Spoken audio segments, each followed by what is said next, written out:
तो जी आज हमारा जर्मन शेफर्ड जो डॉग है, हमारे घर कुछ गेस्ट आए थे मिलने के लिए, तो उसने आज उन पे अटैक कर दिया।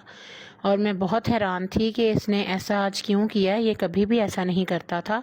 तो आज का सारा दिन तो बहुत अजीब गुजरा और सोच में ही गुजर गया कि इसने किया क्या। उस वक्त से हम लोग बहुत टेंशन में हैं कि ये तो अब अटैक करना शुरू हो गया है, जिससे अब ये बच्चे भी महफूज नहीं हैं। तो अब समझ नहीं आ रही कि इसका क्या किया जाए। जब भी कोई आता है तो फैज़ान जो है वो उसको जाके रोकता है, डॉग को उसको पकड़ता है। पर आज मुझे समझ नहीं आई कि ऐसा क्या हुआ जो उसके रोकने के बाद भी उसने उस पर अटैक किया। ऐसा कभी भी नहीं होता था, तो आज फर्स्ट टाइम ऐसा डॉग ने ऐसी हरकत की जिस पे हम बहुत परेशान हैं कि ऐसा क्यों हुआ।